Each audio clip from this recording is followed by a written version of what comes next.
What's going on? We're back here on the Conquer Athlete podcast with the bald Tyler Cooke as our new guest host. With the hat. With the main man in charge, Ryan Bucciantini, and myself, the sidekick, the Robin to Ryan's Batman, the Scar to Ryan's Simba, I'm not sure I'm ready for this responsibility. The cape It seems overwhelming. to Ryan's Aladdin. We are here, the podcast. We hope you guys enjoy the show. We're going to do a short show today, just like Tyler's hype, but we're going to keep it going, keep it flowing. Damn. I am not bald. I just got a goofy hat on, and I am short. I'm not gonna deny that. Where's the bucket hat? It's hanging on the wall. I got a pretty sweet office set up at the gym, and I'm at the home location, hence the trees. But I got it next week. I'll be on site, and I'll show you the bucket hat. It's right below the cowboy hat from the year before in Texas. You know, you had your one thing between two rigs, and I appreciated the spinoff between two ferns, which might be the funniest thing in the world. I'm glad you picked up on that. I had so many people be like, "Hey man, what the hell is between two rigs?" Like it's not funny. If someone doesn't know, if someone didn't get it, like, you gotta rethink your friendship with those people if they don't understand. I totally agree. My wife doesn't think that kind of stuff, that like kind of humor is funny. She's like, "Why is he being so awkward?" I'm like, "Because it's hilarious." That's why. Because it's so funny. Oh my God. All right. Ryan, what do we got today? Are we just gonna talk trash about things? What does D want to listen to? He's all over this thing. Dude, I love it. I've got ideas unless you guys have something you particularly want to rant about. But your ideas probably be way better than mine. No. Your ideas will probably be more interesting. Like I'm like, is a World Fitness Project gonna flop? But I feel like who the hell really cares, right? In the grand scheme of things. Literally nobody. Dude, people are dropping off like flies. Yeah, it's tough. Ryan, you and I were talking about it yesterday. Was I talking to you about it yesterday? No, was I talking to somebody else? I was talking to somebody else about it. But it's weird how they're dropping off because it's like there's been no reports of people not being paid, right? So if you have a chance to get paid, like why do people keep dropping off? I think a big part of that is it's in Copenhagen and it's 3 days before Christmas. And you got a bunch of these big name athletes over here. A lot of the dropouts have been American or at least North American. And dude, traveling across over there 3 days before Christmas for the finals, which is like, dude, Santa Claus is from Copenhagen. Who the fuck wouldn't want to be there?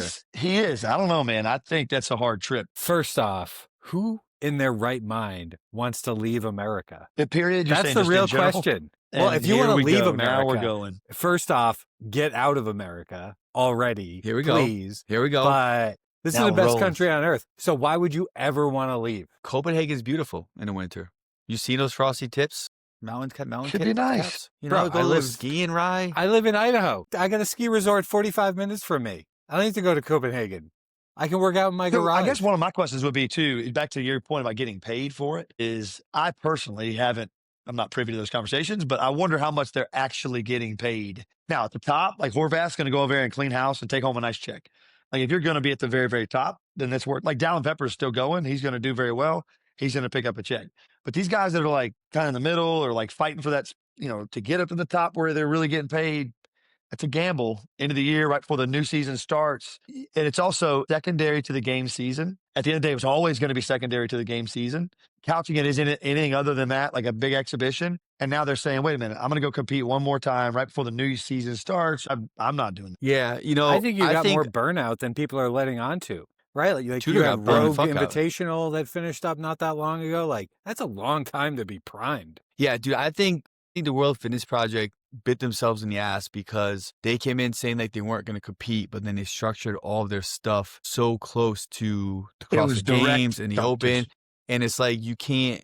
So it's almost like you had to choose. Like if you wanted to make money and be good at either one, you almost had to choose a priority. And I think when the games just occurred and you got the feeling that the games are kind of like on their way back from a support of CrossFit and, relocating to San Jose and all this stuff, I think people, they're CrossFitters. So in their mind, the CrossFit Games is always going to be number one. That is always going to be the pinnacle. No matter what people say, how they phrase it, like that's the tip of the iceberg. Like even if you get $1 million contract with a fitness project in this environment as of today, winning the game still holds more clout than that.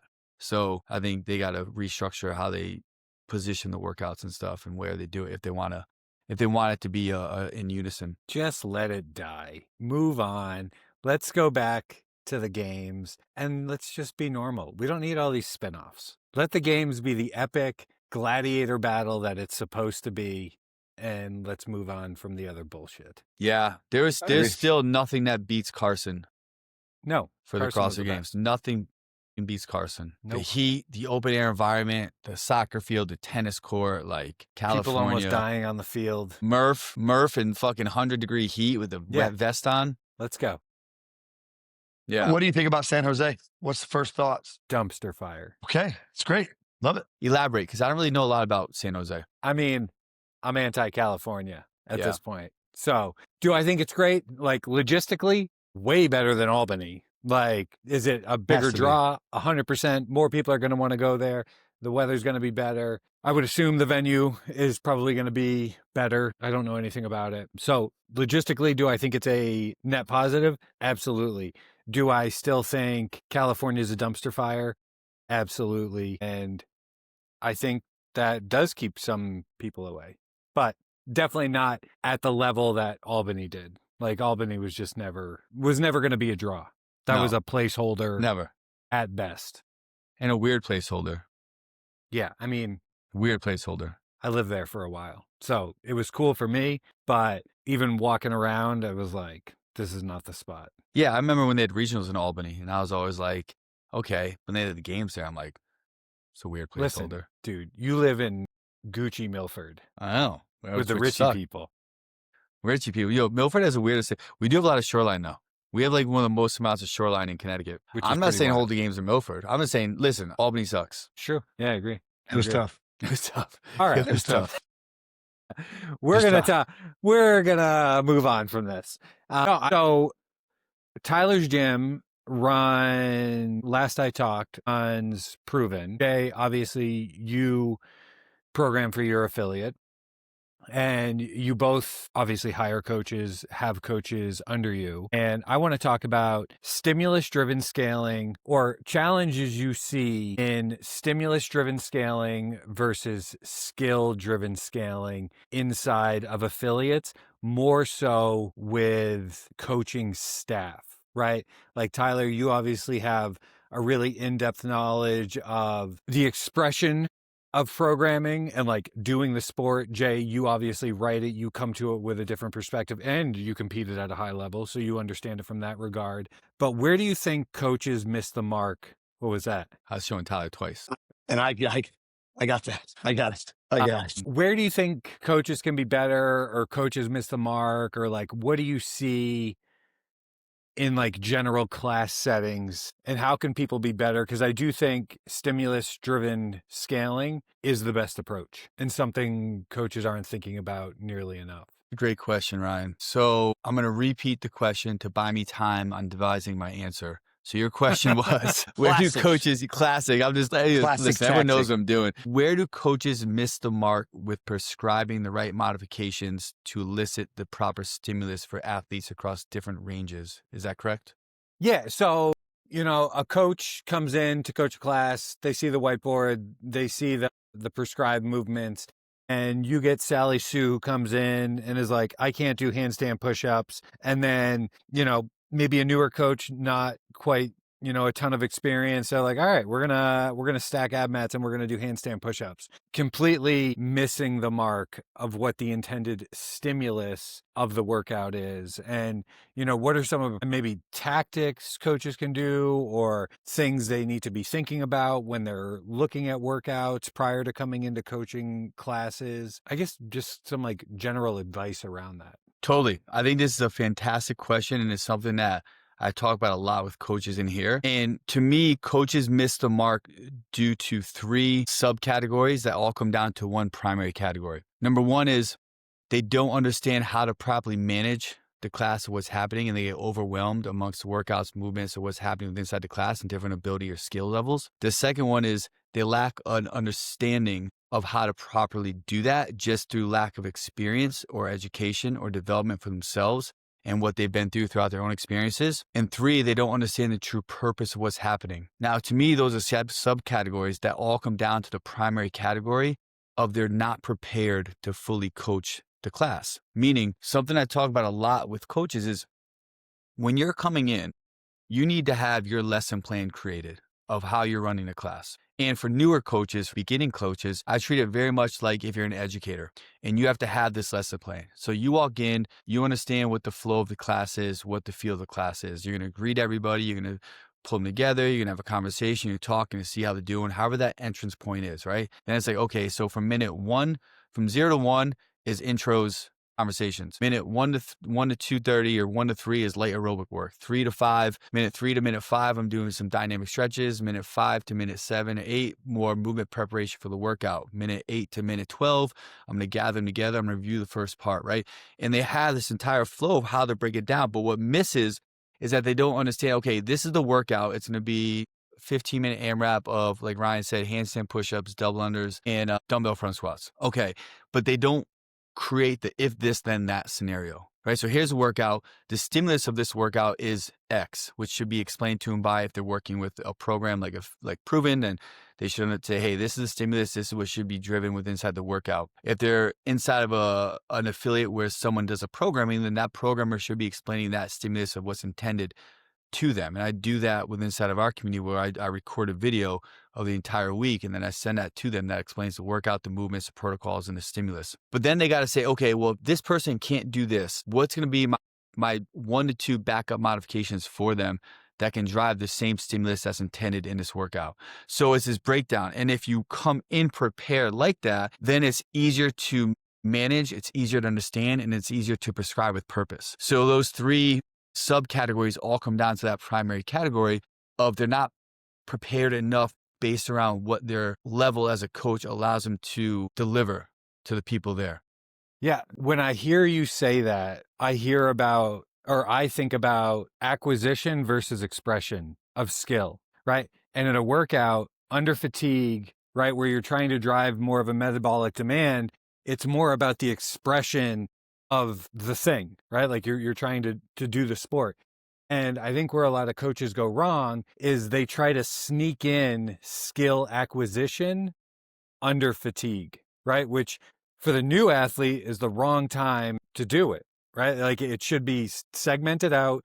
It needs to be under control where they can focus on the qualitative movement of it and like rewiring their body to move through whatever it is that they're trying to do. But instead we turn scaling around to, I'm just going to regress this enough to where it looks close enough to the prescribed movement so you feel good about yourself. Yeah, and that's what I was just going to get at that. It's about, because you can break this down from so many different levels, right? Like everything's a skill, burpee's a skill, right? And you have people say, hey, well, we have cleaning jerks in this workout, so you're just going to do the PVC pipe. But no, because that's 180-degree different fucking thing. Just have them do kettlebell swings, right? It's like, and we see this all the time, a burpee is a skill, right? And like we can go on a debate about burpees, but that's one of the dumbest movements you can do for people who aren't strong. You're slamming your entire body weight on the smallest joints in your body with the most instability, and you're going to do that for 150 times, like, or you're going to belly roll and do this like a half worm movement into the burpee and then slither yourself back up. It's like, what the fuck is that, right? I mean, I see this so much with so many different things, and we have to keep thinking it's not just about, okay, how can we keep regressing this to the point that they can do it? You don't want to keep regressing it to the point where they're actually not doing anything, because then it becomes something different, right? That should be a skill set pattern that maybe they implement with inside of a warm up or develop their strength to do it, or the movement protocol, movement awareness, the kinesthetic awareness to be able to perform that properly. And then you slowly add weight. And that's something that's missed with inside programs, is that it's like, okay, it's hard in the gym, right? Because people come and go at different points. You might have people there for 12 years. Someone's been there for 2 months. So to say, okay, well, this next 4 weeks or 6 weeks, we're going to focus on this, and you can do that and progress it accordingly. But I think sometimes programming with a purpose is often lost with inside affiliates because people worry too much about people coming, people leaving, randomization, variation without proper progressive overload, skill acquisition, and exercise selection to be driven with purpose. Yeah, I mean, that makes a lot of sense. Tyler, I mean, you're arguably in the trenches, the in-person trenches, more than Jay and I are right now. How do you approach, somebody in class who just shouldn't be doing the thing? Like, there's just people who don't need to do handstand push-ups. There's people that, don't need to do pistols or like whatever it is. How do you approach that conversation? Because there's obviously that person's ego, whatever that person's fear or desire to want to do those things. But how do you kind of bridge that gap? This should be one of our longer podcasts, not. Well, you've got 4 minutes. I'm going to be very brief then. And it all comes back to this is awesome. I could go down this. Owen and I at the gym, we geek out on this all the time. And it all comes back to the coach being prepared and then also being confident when they're in charge of the room. I think as a coach, the best thing a coach can do in however form you have to do it, you have to get the trust of whoever that is. New person, the guy's been there 12 years, doesn't matter. They have to believe that what I'm telling them, I promise you, my big thing is like in 6 months, if you're not fitter than you are right this very moment, you need to leave. You need to go somewhere else because we're not doing our job. If you listen to what I'm saying, and I harp on people, don't hit the cap. I don't care whatever you have to do. If you hit the cap, either you haven't listened to me or I didn't do my job. One of those two things happen. And I think coaches scaling movements, I think is very easy for people, right? It's like, hey, can you do this? Flip upside down? No. Well, here's my next progression. They can memorize these progressions in their mind. I think a much bigger skill that coaches need to learn to develop. And one thing I use is very simple is I break the workout down of like, okay, if our goal stimulus for athlete A, who we rode around, is 15 minutes. We're going to put a 21-minute cap on it, but we want you in the 15 to 18-minute range. At 18 minutes, we're getting into that like red zone of, hey, you're getting up against cap. Don't cap. If you cap, I'm going to talk about it.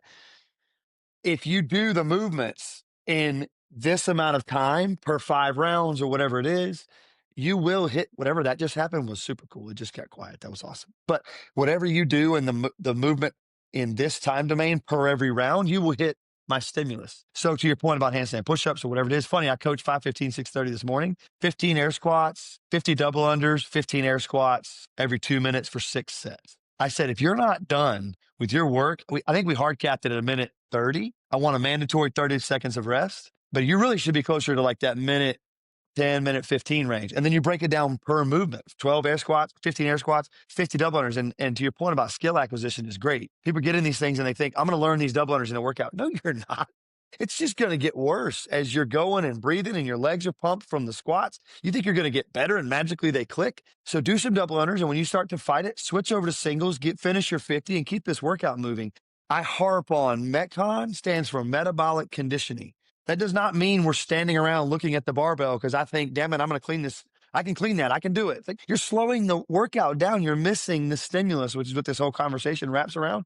I need you moving in this Metcon metabolic conditioning. So what scale do we have to do? My biggest one is Echo or any machine. That's like the one thing I think people miss on scaling. They're like, I can do 20 calories on the Echo bike. Right. But if it takes Dylan 45, 50 seconds to do his 20 or 15, whatever number it is, and it takes you a minute, 10 minute, 20, you just took a 15-minute workout and turned it into 21 and we missed the whole boat. So for me, the easiest way to do that, back to the coaching point, is I just break it down into time per movement. Like, how long should it take the guy that's going to break his 21 chest to bars once or twice? What's his overall time he's spending on that movement?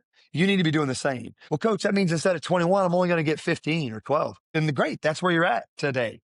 But in 3 months, as we progress and can progress, that number is going to grow to 15, to 18, and then at some point you're at 21. Yeah. But we got to back ourselves into a time domain. And I'm in the same boat too for, sorry, I didn't mean to cut you off, but I want to say this real quick. I'm in the same boat too for even lifting sessions. I see, in my opinion, scaling done inappropriately for members inside a lifting session. Meaning, let's say you're doing like a clean jerk session and you're taking, for the sake of conversation, 12 to 15 minutes total time, and we're going to work on clean jerks. They need exposure to clean jerk, a proper skill. But half the people doing that have probably never done cycles of RDLs, squats, and presses. So it's like, we're going to take that session and then have them do clean and jerk skill work, the PVC pipe for 15 minutes. Well, no, have them work on the skill set of it and then have them do some RDLs and presses and maybe grab a PVC pipe in their rest time and work on some movement parameters with it. But yeah, like scaling from a skill perspective, from a stimulus perspective, is an art form. And it's an art form that, like many things in the strength and conditioning community, are not talked about enough and educated enough, right? Like, we can go on and on, Ryan, about this with, you go through strength and conditioning courses in college, they never sit down and teach you how to write a program. Like, they never sit down and teach you how to formulate phase potentiation. They don't sit you down, you don't do a course on, hey, how do you communicate with athletes and different athlete archetypes? And because to me, like, that's everything, right? So like, okay, I did a class on this and that and this and that, and I come out and someone's like, yeah, can you develop a program maybe for X and Y? Or you're like, damn, this person's a fucking asshole. I just can't get them to communicate anything with me, right? Or it's like, well, this person has zero ankle flexibility, terrible hips, long legs, short torso, and they can't put their arms overhead. but I'm supposed to be doing this. What am I supposed to do now? Right.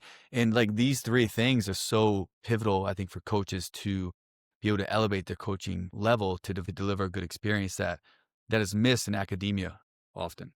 Yeah. Well, I get to kind of put a bow on that. You know, you have the new member and you're doing clean progressions, and this person just can't express general power. So coaches that aren't taking the time to relate what you're doing in the class with the actual physical properties that the person has acquired over time, you're missing the mark when it comes to scaling. The person more than likely does not need clean progressions. They need to get stronger so they can actually produce force and express the movement, the clean, as it's intended to, as by design, right? And they're missing the prerequisite quality of strength to produce the power. And like, I don't think we're spending enough time looking at it from that regard versus just, well, do an empty barbell, do dumbbells. Because we're also just exactly what you're saying. I would bet that 9.5 out of 10 people don't understand how to fully drive power and force through their body, right? Through the legs, hips. Totally. They don't understand the foundational movement pattern. Yeah. They don't understand how to jump or even land from a jump properly, let alone do so with a barbell in the hands, right? So we got to break all this stuff down a lot more. For another shout day. Out to Candace. We haven't shout out Candace in a while, Ryan. Tyler, we always shout out Candace and the Coach RX Podcast Network. Make sure you guys check that out. Check out Candace. We love her. She's amazing. Also, shout out D Cooke. We're going to have to update our logo, put Tyler's face on it. Tyler's got to earn his face on it. Tyler's got to earn his face on it. There's a couple things you got to do, if you know what I'm saying. And we just lost D as a listener. Hey, I didn't say it. It's right. not video. I didn't say it. It's a podcast. This goes on YouTube. Bullshit. This goes on YouTube. Yes, Tyler's taking it both hands. If it gets my face on the podcast, it might do more of it. Educational. Oh my God. I feel like, all right. That just like Tyler's height, this one's done, is short. I said that joke. I'm sorry. I utilized joke one time too often. I'm earning my stripes. I'll take it. You're a beautiful man. You're a wonderful human. I love you. I'm appreciative of you. I'm happy to be here, boys. Fired up every week. I love it. Ryan, the head honcho. Jesus Christ, I can't talk. Ryan, take it away for us, please. I'm done. All right, everybody. Thanks for tuning in. We should have another one next week. There's no more holidays coming up. So hopefully you guys enjoyed this one. If this is something you guys want to hear more about or hear something specifically within your affiliate, feel free, drop Jay a DM and he'll be sure to answer all your questions. He'll be sure to, or at least bring it to me and we can talk about it on the next podcast. But until next week, no dick see pics. you later.